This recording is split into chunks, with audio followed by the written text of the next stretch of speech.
Hockey World. Today is Monday, August the 1st, 2016. I'm Dan Petcher. I'm Russ Cohen from Sportsology. And I'm Michael Agello, and this is the Hockeybuzzcast here on HockeyBuzz.com. Eklund will be away at points this week. We're not sure when he's going to show up, but he will show up eventually. So it's the three of us today and probably Wednesday and Thursday discussing the news and happenings of the NHL, and the show is brought to you by you.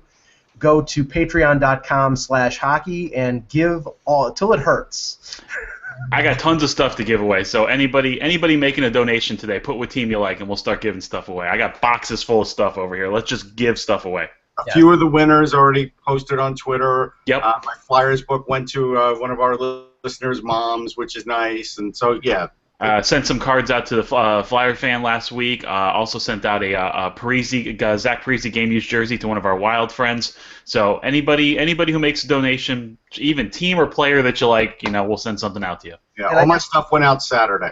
And I got plenty of DVDs that I'm going to start giving away since I may be moving. So if anybody wants Season 1 of ER or Season 2 of ER... I should give away, because you guys know my girlfriend's a Ranger fan. I should give away her Ranger stuff without. Yeah, you really shouldn't. You really shouldn't. If you value your life, Dan. Otherwise, something like here, let's give away this Henrik Lundqvist doll. Yeah, I mean, I will back your girlfriend on this. Don't do it. Remember what happened to Phil Hartman, Dan? Yeah. Oh, okay. Too soon. Yes. Let's move on. All right, let's start with okay. There was some breaking news about half an hour ago. We'll talk about that in a second. We want to touch on this first. Today is Major League Baseball trade deadline day, 4 p.m. Eastern. There's already been some trades made today. Jay Bruce going to the Mets. I'm sure that interests a lot of people. A lot of the Toronto fans are anxious to see whether the Blue Jays will do anything.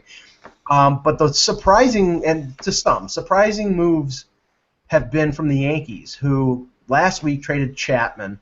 Yesterday traded Andrew Miller, who was their closer, for a boatload of prospects. And if you look, this is something that the Yankees have not done since George Steinbrenner was suspended by Major League Baseball and Gene Michael was the general manager. And this is the time that they built that core four group. That's right. With Pettit, Bernie Williams, Posada, and Derek Jeter. They've loaded up in two trades with, I think, 6 prospects. 8. Okay, and they're basically right now saying we're going to be bad. Maybe we'll go out and make a deal for a pitcher because pitchers are a commodity, but we're probably going to be bad for a year while these young guys come up. Dan, I look at this and it's very similar to what the Maple Leafs are doing, even though the Leafs have not won 27 championships. But a big team in a big center of that particular sport, and they're doing a reset or a rebuild. Yeah, it's funny because I would call it a reset because this team is structuring itself for 2018 with all the great free agents that are going to be available. They rebuilt their farm system, so now they have flexibility to make trades should they want to. Because some of those guys they have elite prospects at the same position. But with that being said, it really reminds me of the Maple Leafs. We talked about this last night as we were getting ready for today's show. So to speak, not so much as the team, but the fan bases. It's the fan bases finally said. The Maple Leaf fans said a few years ago, hey, we're okay with this. We're okay with this. We need you to do this. And Yankee fans have been saying for a year or two, guys, this team's not going anywhere. We see it. You're boring. It's okay if you do this. And it's like it was finally like the management for both organizations were so hesitant to pull the trigger and not rip apart the team, but rebuild it the right way. And I think the Leafs are going to be better this year. And then a year later, should start really making some strides. And so it's when you get the fan base's permission, especially from both storied franchises, it's okay to do this, and they're doing the right thing. Now will all these kids make it to the majors? Probably not. Will all the kids in the Maple Leafs make it to the NHL? Probably not. But if you get 2 or 3, you're in good shape. Russ, what do you think? I mean, I think the Leafs will get more than 2 or 3. I think the Yankees will probably... Yeah, because it's easier to project prospects in the NHL than it is in baseball. It's really hard. It's way easier, and that's my point. I think the Yankees will be lucky if they get 2, but getting 2 would be fine because again they're losing salary. They could sort of rebuild with that. I think what they did is interesting. I haven't seen them dump out since before the Jeter era, and so it was like 90, 91. I guess Stump Merrill might have been the manager. Who knows? Oh, those are bad times. Brian Taylor. Oh. Yeah, Brian Taylor. We all have his rookie card. Yeah. Times. Was the picture of the rookie card taken at that bar in North Carolina that he got the fight in? That's unfortunate, because I saw him pitch in the minors, and his arm was just It was insane. It was insane. But that's what happens. The interesting thing is, if you asked me who's going to get better quicker, the Leafs or the Yankees, right now I would say the Leafs. Yes. The Yankees are probably, even with as much money as they feel like spending, which they don't spend anymore, probably 2 years, 3 years away from being good again, because they're going to have another bad year of A-Rod next year. Right. And so they might buy him out. They might finally buy him out. And but it takes longer in baseball. And there's a buyout option on Sabathia's contract, so they could be free of him as well. And they're going to set themselves up to be competitive again when Bryce Harper and Manny Machado and Matt Harvey and all those guys are free agents. The 2018 class is insane, so they're setting themselves up for that. Well, that's the thing, Dan, because from what I understand, this is the difference between the NHL and Major League Baseball, because the Major League Baseball operates under the luxury tax. Right. And from what I understand, the Yankees basically would have to be under a certain amount for 2017 to be able to not have the luxury tax penalty. So it would be perfect. Next year they go with a lot of young kids. They replace Shero with Greg Bird. Maybe they bring up some of these kids. They don't go out willy-nilly and spend in free agency. And then 2018, they probably, if they go after Harper, give him $50 million a year. Right. Some ridiculous thing like that, and they can do that because they've cleared $100 million in salary. That's different than what the Leafs. The Leafs, they're going to open up about, I think it's $15 million in cap space next year just by expiring contracts. Probably guys that they'll end up trading, like Brooks, like Hunwick, like Pollock, like Milan Mahalik. They'll move these guys out, and they'll be with no fear of luxury tax or anything like that. They'll have that room to go into free agency or to make trades, and they have a bunch of prospects too. So I think they're set up to have a Buffalo Sabres type season this year, like they did last year. Everybody looking at Matthews, getting excited about him and Marner, and then the following year, they're set up to make big moves. Yeah, there's going to be growth this year. Because look, they came in last place last year, but it's one of the hardest working last place teams I've ever seen. They were in every game. They worked their butts off. If you're a Leafs fan, you were happy because the effort was always there, and then you got Austin Matthews off of it. So moving forward, I expect them to make a jump, like from 30 to like 24 or 23, and then after that, I think they're really going to see some improvements. And look, they're going the right way.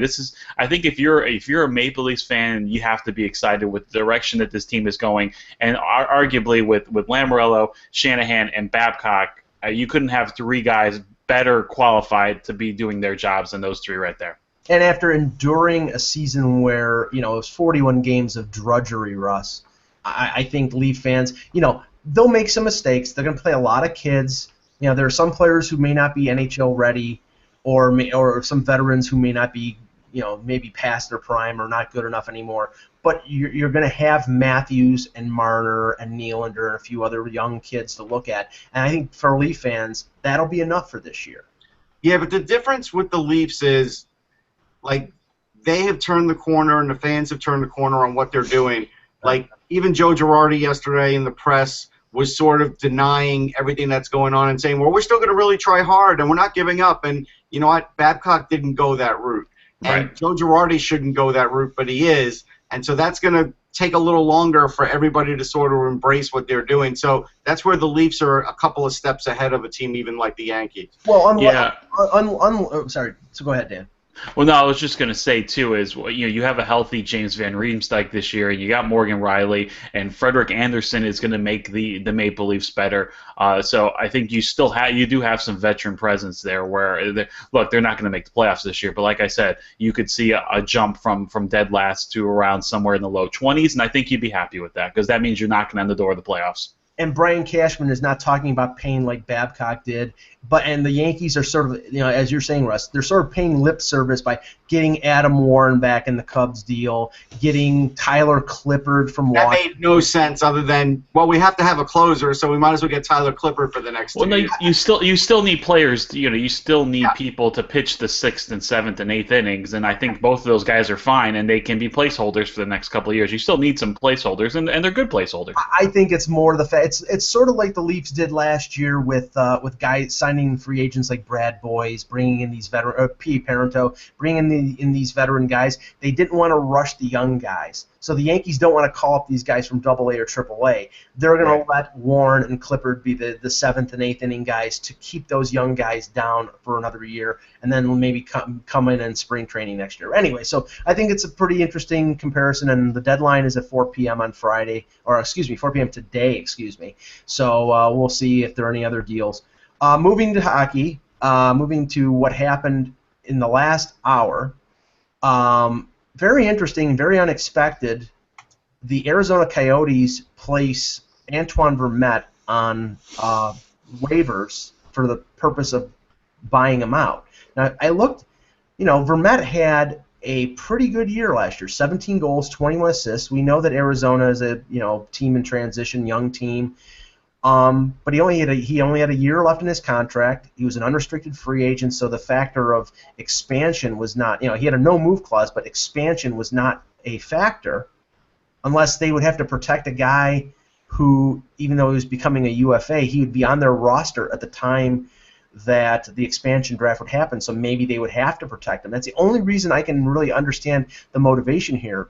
Russ, were you taken aback by this? Yeah, I don't understand the motivation. I could see a bunch of teams going after him, though, and again, a team like the Rangers could use Antoine Vermette. He's a face-off shark. He's one of the top 2 face-off guys in the league, and he did score enough goals. He is fast enough. Yeah. I mean, look, and this is one of those moves where you now look at the Coyotes and say, you had me where I thought maybe you were thinking about the playoffs, and now you're getting rid of a guy who would be most help to you getting to the playoffs and in the playoffs because you have to win faceoffs and win faceoffs late in games. There's nobody on that team that's better than him or even close to him on faceoffs. So now this is where we're sort of playing rotisserie hockey with players with new GMs that I'm baffled by this move. Yeah, because if you look at it, I mean, he was making, 3.7 a year? 3.7. Is that right? Yeah, that's fine for a third-line center. And if you look at it now, he's probably going to, if whoever signs him, he's going to be making a little bit less. And I think their value is there. He's good in his own end. Russ is right. He's one of the better face-off guys in the entire league, and he's plenty fast. He could really help a good team on the third line. Absolutely.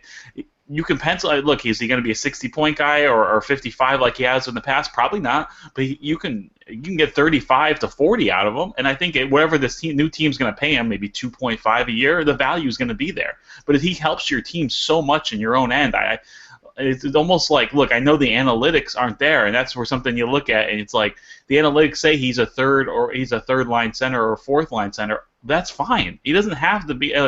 If they're thinking he's a top 6 forward, that's maybe why they're doing this. But I think if you dangled him out to the league, there probably would have been some interest there. Well, I mean, it's sort of money in, money out, because last week they signed Connor Murphy on a long-term extension. He made a little under $4 million, which I thought for him, maybe that's the price of a top 4 defenseman, and he's probably a top 4 defenseman with them. But then I think it was Michael Stone that they paid him $4 million on a 1-year deal.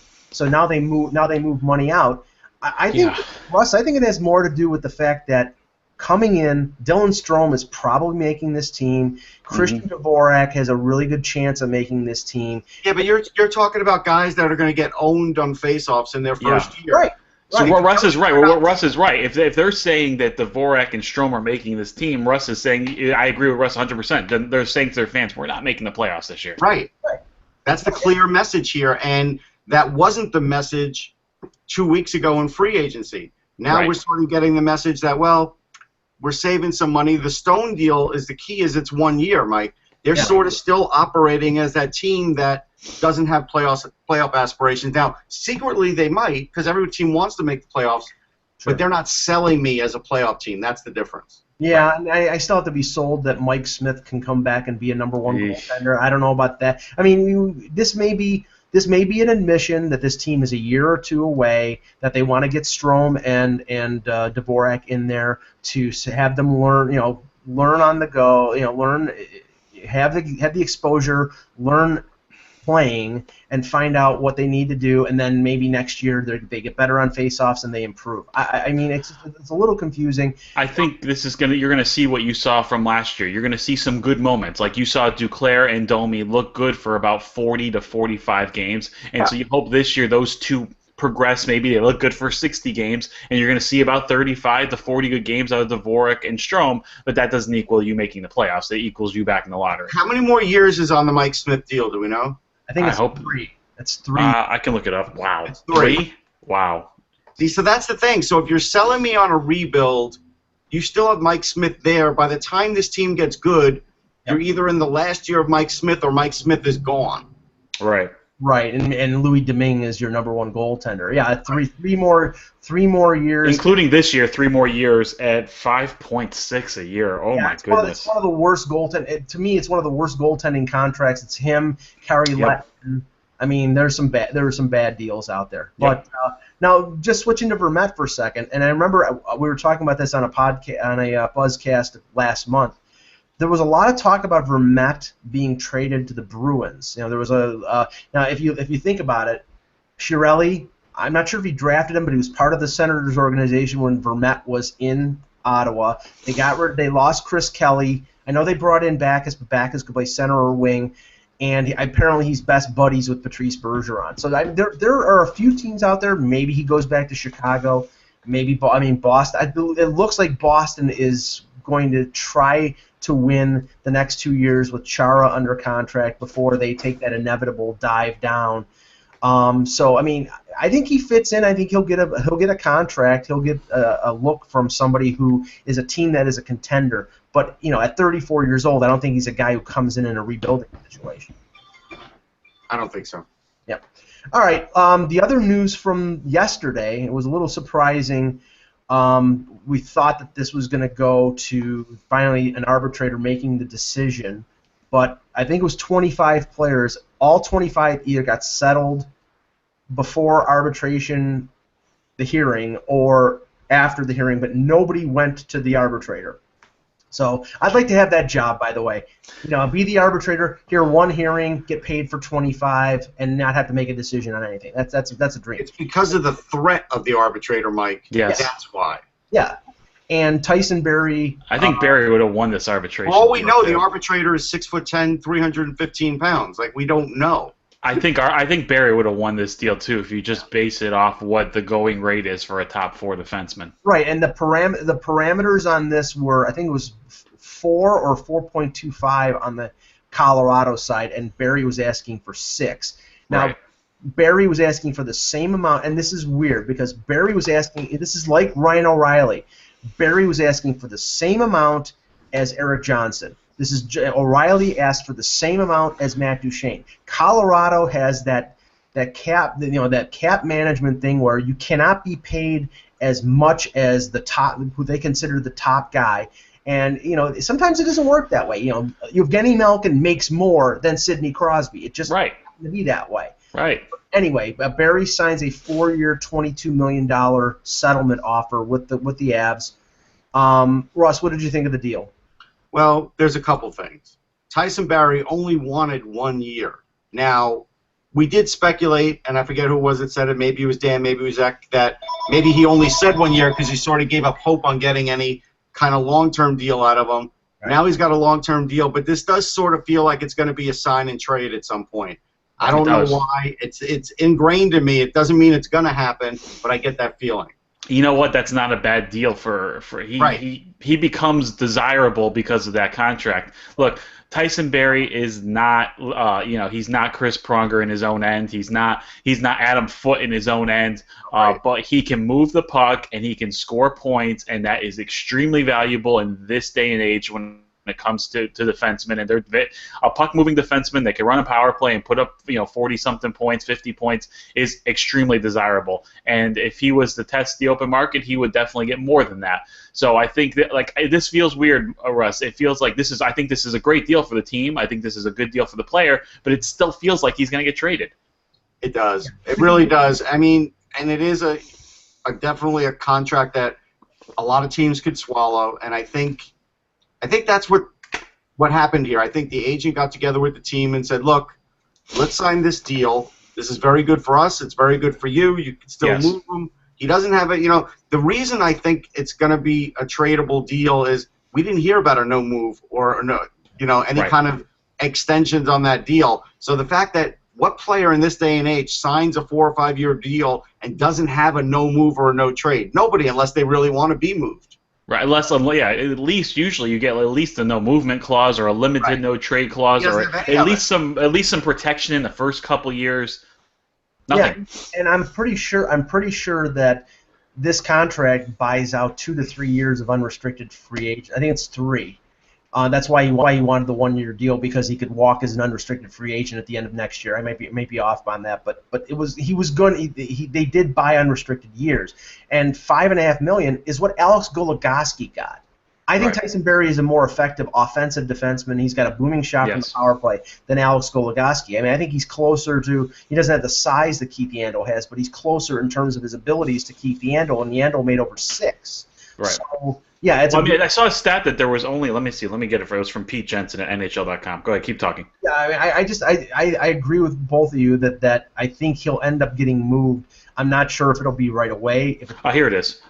Go ahead. Only six defensemen have had more points than Tyson Barrie in the past 2 seasons. Carlson, Burns, Letang, Subban, Roman Josi, and Giordano. That's it. It means nothing to me. It's again. I know. I'm just saying though, just for value and just overall perspective of the deal. This goes back to my theory on the right team. You get the right amount of minutes. If you have the right amount of talent, you get X amount of points.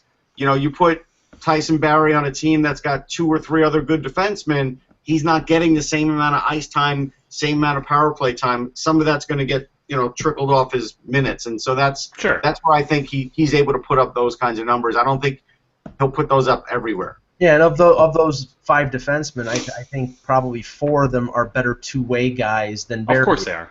Yeah, so I mean, Carlson is a one-way defenseman, but he's probably the best offensive defenseman in the league. So he's so good at it that you can look past a lot of things. And actually, Brent Burns too. Brent Burns isn't great in his own end, but he's so dynamic offensively, you can look past a little bit of that.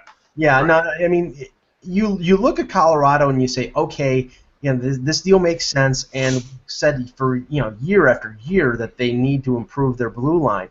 If they kept Barrie, it would add up, because okay, you have Barrie, you have Johnson. You probably need 1 or 2 more defensemen for that team to really be they have a legitimate chance of winning of getting in the playoffs in the West. But they always seem to make one move and then move somebody else out, and then they seem to be caught in that sort of middle position. And I just don't know whether that team will win continuing to do that. Well, here's the interesting thing. Tyson Barrie is basically Mark Streit.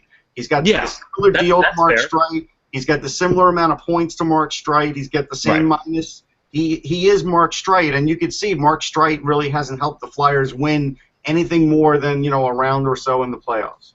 Right. Yeah. I mean, right now the defense for the he needs to be a complementary piece. That's what he needs to be. Yeah, but he's not going to be a complementary piece getting paid that. Yeah, I understand that, but you need like if you paired Barrie up with a really good two-way defenseman, I think you would be fine.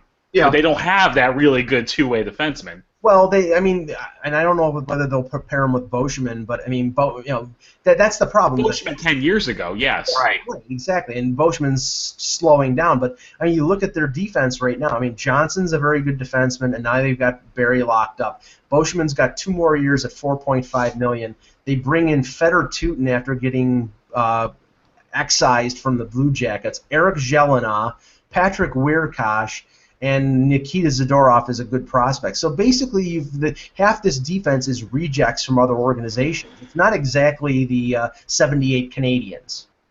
So I mean, I don't agree with the path that the Avs are taking. They need to improve that defense, but I think they've missed opportunities trading O'Reilly and other transactions that they've done to improve the blue line. I just don't think that team without a much upgraded blue line is gonna be successful in the West. The bottom line with the Avalanche is they still have the same questions they've had for the past couple of years. Their goaltending is streaky. Their defense is there's still too many question marks in the blue line, and they get very little from their bottom six forwards. And that's what they've been for a couple of years. Yeah. And that's what they still are. Okay. Well, like I said, Rantanen's coming. I think this could be a better year for them. Right. I think Rantanen, and actually Grigorenko actually had finally kind of established himself last year as an NHL player. I thought he had a better season too. I really, really like Rantanen. So, look, they have some explosive forwards, but the defense and goaltending still remain question marks. And the best move that they made this summer was getting McKinnon locked up at a very reasonable $6.3 million. Yes.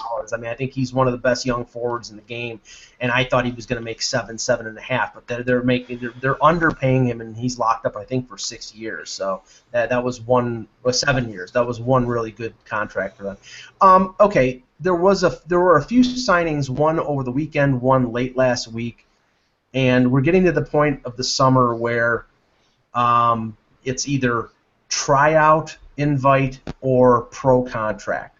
Actually, and here's the thing. Before you even get to that, I have to make a plea to the Toronto Maple Leafs. Yeah. Sign Jonas Enroth. I just made him an offer in my fantasy league. He's not on the team. I need this guy. Well, thank you.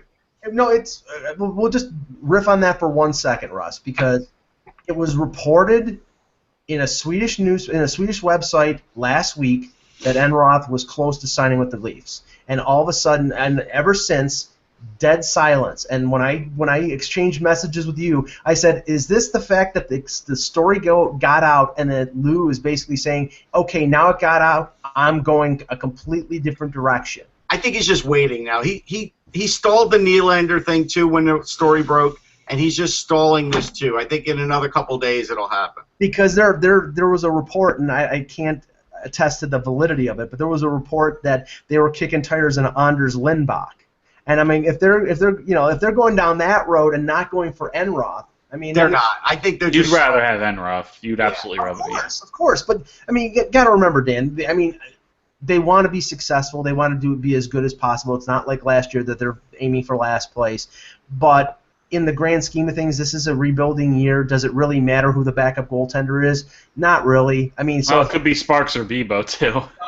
To Mike Babcock it matters though. That's the. I think that's right. But it's not going to be Sparks or Bebo. They made it painfully clear. Both Babcock and Lamoriello know we're going out to get a veteran because they think Bebo needs another year at least, and I don't think that they think Sparks is good enough to be an NHL backup. So that's fair. But over the weekend, Sam Gagner was signed by the Columbus Blue Jackets. We looked at the contract. The details came out this morning. $650,000 or $650K on a 1-year, one-way deal. Matt Carl, after being bought out by Tampa Bay, signs a 1-year deal with Nashville. He gets basically the spot that Barrett Jackman had last year, so the veteran sixth defenseman, penalty killer type. Then we heard last week, Russ, Maxime Lapierre gets a tryout invite from the New York Rangers. So I put together a list of 10 players here, a variety of defensemen and forwards, who I want to see what each of you think, and we'll review this at the end of the month, whether they get a tryout invite or whether they garner a pro deal. Because let's do it. Okay. I like games. Okay. Defenseman. Russ, you can go first. All right. Thanks, Dan, for directing. That's what I do. Defenseman James Wisniewski, who tore his ACL in the first game of the season last year after being traded from Anaheim to Carolina. He was bought out by the Hurricanes. He's 31 years old, an offensive defenseman, and there was some talk about him getting the tires kicked on July 1, but he has not been signed yet. Russ, contract offer or tryout invite? And feel free to elaborate. Tryout invite. I think I have to give him the invite because I really do need to sort of see where he's at, and if he's good, then I would definitely give him a contract. But I think invite. Dan? Yeah, if he can prove he's healthy, he would get a contract. So Yeah. I think I'm going to say tryout. I think he'll sign a tryout, and I fully expect that whoever he tries out with, he'll end up signing with, because look, you feel bad for the guy, because when the guy's healthy, he's a serviceable NHL defenseman. yeah. He can absolutely help a team. Right, and remember, a guy who gets a tryout invite and makes a team, and we can point to Lee Stempniak last year, Brad Boyes with the Sure. Leafs last year, Mason Raymond a couple years ago with Toronto. They get a one-way deal, usually for around $1 million or a little less. Steve Bernier. Or Steve Bernier, they usually get a one-way contract, but some of them, the value or the demand, they can get that right now, get the pro contract right now instead of having to go through, jumping through hoops and getting and on the tryout contract. The only thing holding Wisniewski back is his health. It's not his playing ability. We know he can play in this league. Right. Okay, Radim Verbata, veteran winger, scored 13 goals in Vancouver after scoring 31 the previous year. Did not get traded at the deadline because of injury. Like I said, 35 years old, so maybe this league is trending younger, but he has scored recently, so tryout invite or pro contract. Dan, you first. Yeah, based on his age, my answer is based on his age. I'm going to say tryout. I think he's a guy who could still contribute, but I think now it's leaning towards a bottom six role. I think he could help a bottom tier team in this league score some goals. Yeah, so I would say tryout. I don't know if he'd even make a team off a tryout. I feel like a destination Europe could be in his cards. Russ? All right. I'm going to circumvent the rules here. I'm going to go NHL tryout or guaranteed AHL contract. There you go. Okay. No, that makes sense. I think he will get a pro contract, and I have a weird feeling he'll get a pro contract from a team that he was with at least a couple times, the Arizona Coyotes, because I was thinking that too, actually. Yeah, because now they've saved $2.5 million on Antoine Vermette. They probably can go out and sign Verbata for $1 million. The difference between those two guys is night and day, though. Oh, I completely agree, but I'm just saying I could see that happening because he could probably play with Shane Doan or whatever, and they can get him for a margin, a small margin of the price. Okay, defenseman Kyle Quincy, UFA, made $4.2 million last year. Can't believe that Kyle Quincy was making that kind of money. 30-year-old defenseman, stay-at-home guy, tryout or pro contract, Russ? Tryout just to be nice. Yeah, tryout. I agree. See, I think the demand for defensemen, but the demand for stay-at-home defensemen who are slowing down is not there. It's not. But I think there are still teams out there that are looking for defensemen and may not be sure about, and I'm not. But they would have signed him already. They probably could get him fairly cheap, and they would have signed him already. I don't think there's much of a demand for him. See, okay. Wisniewski can skate and he can move the puck. Right. I think a team would rather, if you're looking at just player A and player B, they'd rather take a chance on that as opposed to Quincy, who is slowing down and his foot speed isn't there, and you're not going to get anything offensively.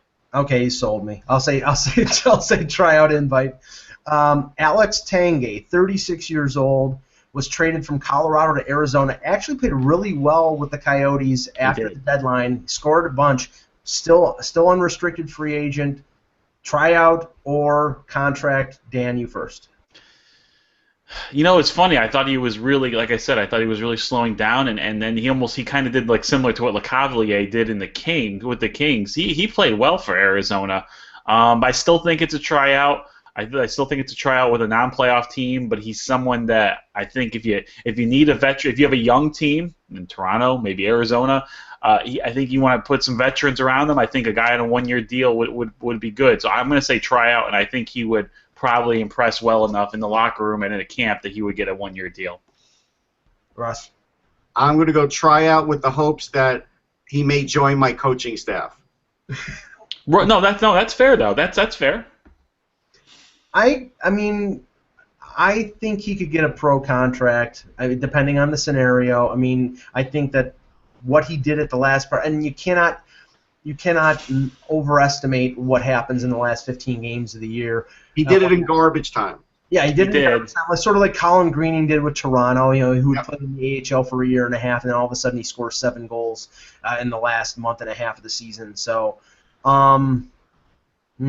It was still, it's still 35 points, which isn't bad if you have him in a bottom 6 role. I think a team that is short on forwards like New Jersey, who still needs to fill some holes. They went down the road of the tryout with Stempniak and hit a home run.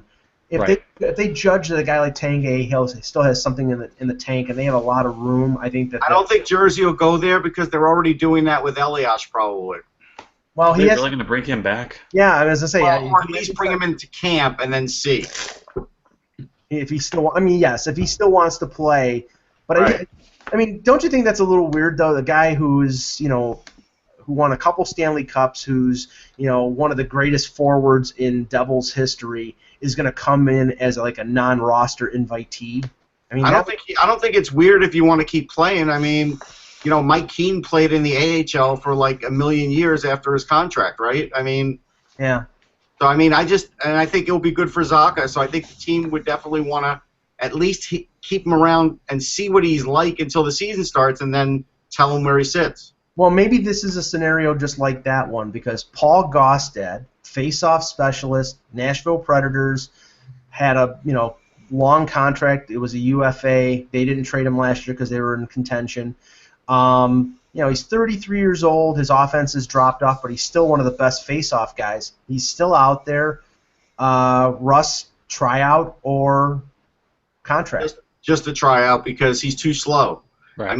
I'm literally just subbing him in for face-offs, playing him for a minute, and getting him out. Like, that's what I'm doing. Or I'm playing him late in the game to preserve a lead and get face-offs. That's really getting pretty specialized now. How much am I going to pay him for that? So it's a tryout. Well, same for me. It's a tryout, and I think he's. I like Paul Gaustad, but boy, he's really slowing down quickly. I liked him. I don't like him now. Right, that's fair. Changed, yeah. Yes. Do they think that Mike Fisher can handle that role and just be now they've got Forsberg, now they've got Johansson, they don't really need Gaustad. Yeah, I think Fisher can handle that role. Yeah. Yes. Okay. I'll go tryout. Plus, they can play Carrie Underwood music late in games when he's trying for a face-off. Probably help him, Brother, I'm not going there. Okay. Brandon Prust, former Ranger, former Montreal Canadian, former Vancouver Canuck. Energy forward has slowed down, but might be somebody who fits in as a fourth line guy. I'll say I think this is the poster child for tryout. Yeah, I think if there's a trend here on all the guys you're naming, with the exception of Wisniewski, their skating has fallen off a cliff. Their older guys are in their young 30s, and they have lost the step. And I think Brandon Prust could help a locker room, maybe as a guy, like as an extra forward, just someone who's in the if you need a spare part. But you're right, he's the poster child for a tryout, or even like a two-way deal where he goes a guaranteed AHL deal, and he comes up and he can spot start, cover injuries in your bottom 6. Look, some of what he brings to the table, he could help it. He can help a team. He can protect your star players. He is a good locker room guy. But the bottom line is, I don't think you're going to get the results you got from him 5 years ago. Russ, I'm going to recommend him for TNA wrestling. I'm not even going to say WWE because I don't even think he's WWE quality. But I'm going to say if you want a job, TNA's looking. He can't play hockey anymore. He just can't skate. So what you're saying is Jeff Jarrett will break a guitar over his head or something like that? Something like that, drawing a few fans. I like the guy. I think he's a tremendous guy. Right. One year I did vote for him for the Selke. He was that good of a defensive player for the Rangers, but that's many years ago. He's basically, his best move now is going in the game and tripping the opposing goaltender. Jeez. So he's wait, that's out of line? He's assumed the throne from Nick Kypreos, is what you're saying. He learned that from Chris Kreider. Okay. Okay. Well, Kreider did not do it on purpose, I guess. Here's which one? The one that matters in the playoff. Okay. All right. Okay. Here's one that doesn't apply to Dan's sort of criteria, because this is a younger player. I don't think his skills have dropped off, but last year Cody Hodgson was given that 1-year contract by Nashville after being bought out as a 25-year-old by the Sabres, and he did nothing. And Mike was waived down to the AHL. Now he's out there as a UFA again. Russ, do you think somebody rolls the dice on a guy who was a top 10 pick? I mean, I know it's a few I years. like him. He's a quality guy. He really is. He's a good guy. I've chatted with him on a few occasions. People like him. He's likable. Can't help you. Yeah, I'm with you. It's a tryout at best. I don't think he's going to get a tryout. If he signs a deal, I think it's going to be a minor league deal. Yeah. Do you okay? And I got a couple more names here, but do you think these guys will be more amenable to signing AHL deals for the prospect of Las Vegas coming in the league next year and getting staying active in hockey? I'll give you an example of one. Nathan Lewin did that with the Rampage because when you talk about the NHL, there's only 60 jobs, and then when you talk about the AHL, there's only another 60 jobs, right? And so at least he knows he's got a pro hockey job. He'll play this year, and then he will hope that maybe a Las Vegas takes him next year, or next year some team wants him because he does rebound. Hodgson's a year away now from even proving maybe he can get back to the NHL. He has no entryway into the NHL right now. So if I were him, I would sign an AHL contract. Okay, three more names. This one I think will get rejected based on his history. Steve Downey, 28 years old. I think he has talent. I just don't think his talent reaches above his neck. He just makes bad decisions on and supposedly sometimes off the ice. And I think I think if he was a little more disciplined, he'd have a job. But I'm not sure if anyone will go down that road. Dan, do you think anybody would sign him to a contract or even try out, invite him? I feel. I remember he helped me win some fantasy leagues a few years ago when he was scoring about 15 goals and he had like 300 penalty minutes. I mean, that was quality. But no, if you watch the guy play, he can't help with taking stupid penalties. And maybe Winnipeg, because that's the team that loves to take stupid penalties. But no, I would think at best it's a tryout, maybe an AHL deal. But I think he's someone who's probably destined for the KHL. Russ? Where he'll be suspended a lot. I'd send him to the Quebec Fighting League because at least their emphasis is now coming off of fighting a little bit, and he could, be one of the scorers in that league, and that's it. Go have fun.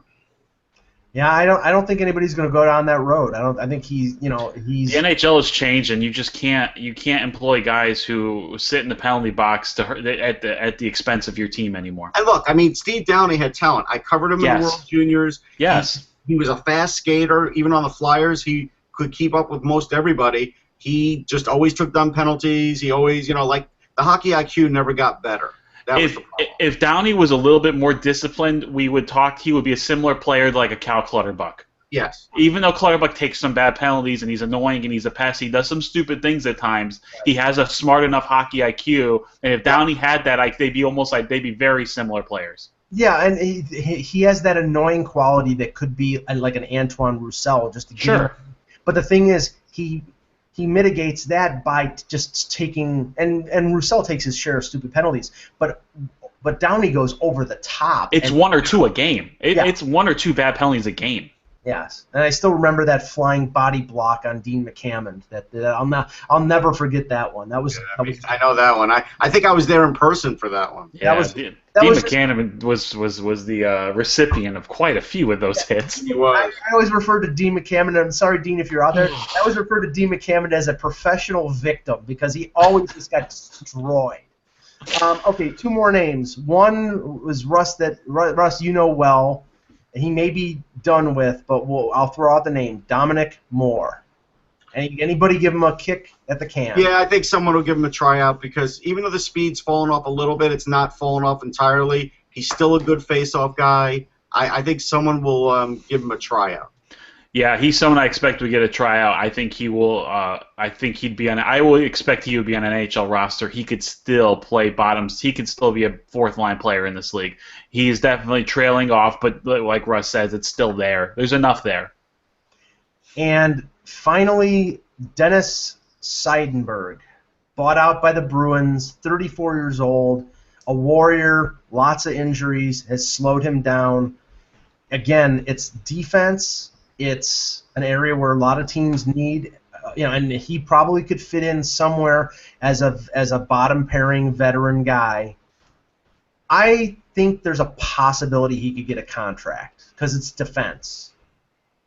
Russ, you first. Yeah, I think he could get a contract. I think if he signed a very cheap contract, if he decided, hey, this is my only way of playing this year, 1 year, $750, $850, I think a team would definitely take him. I think he's looking for more because his age isn't that high.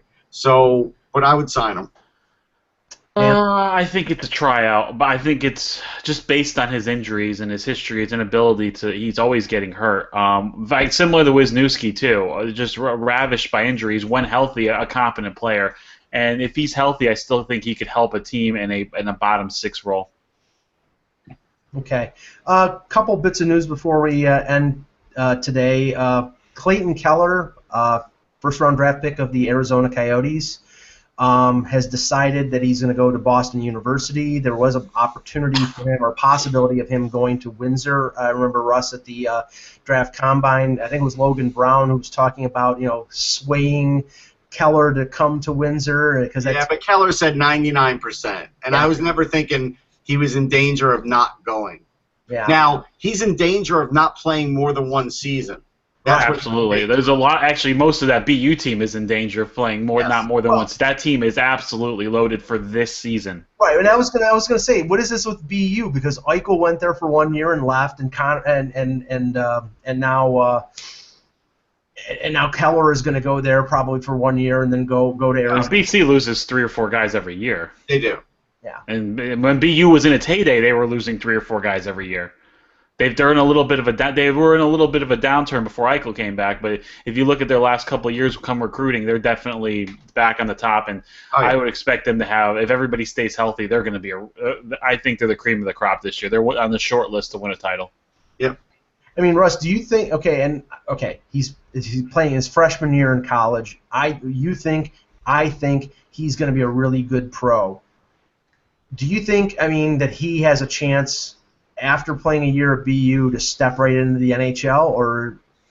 I mean, I want to see what kind of season he has, but I do think he has a chance of that. Yes.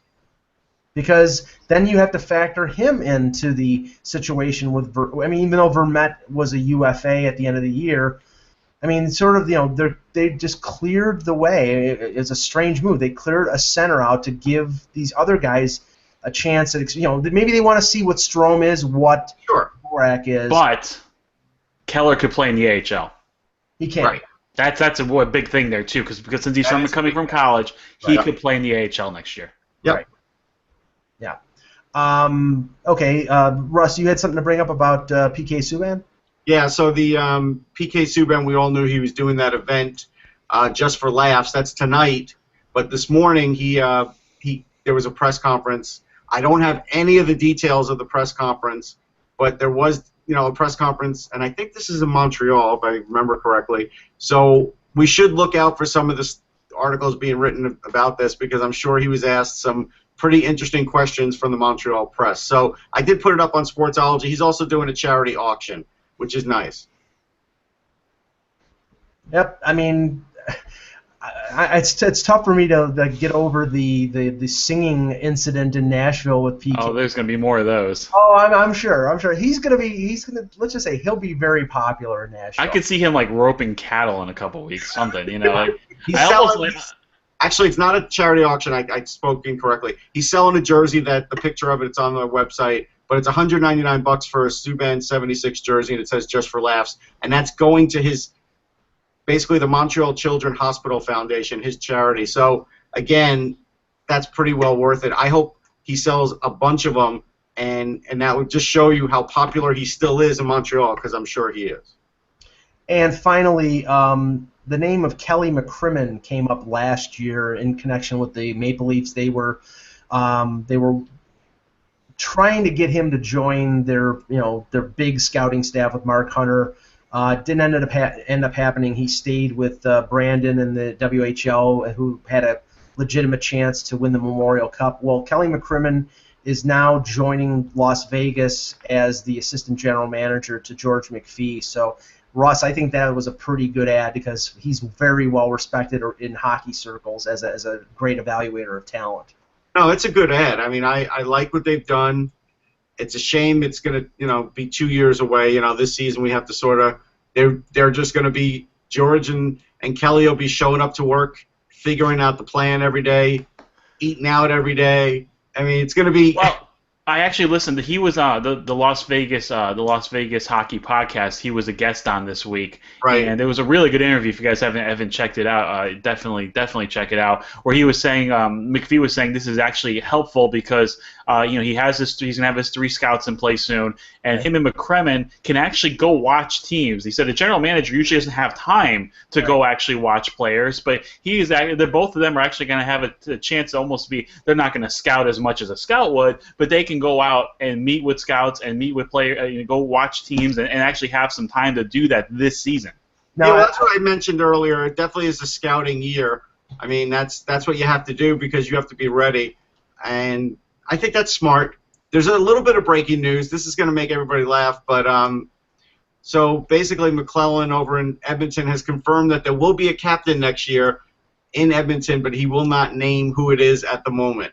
And so don't give it. Just let McDavid sign his bridge deal. We all know it's going to be Oscar Clefbaum. Come on. I mean, why are we building drama here, like with the fans? It's just a way to engage them over the summer. It's just, I don't know. There's no reason to give it to McDavid when he's 19 years old. There just isn't. Well, I don't know if there isn't. I mean, I don't have a problem with doing it, but I just, again.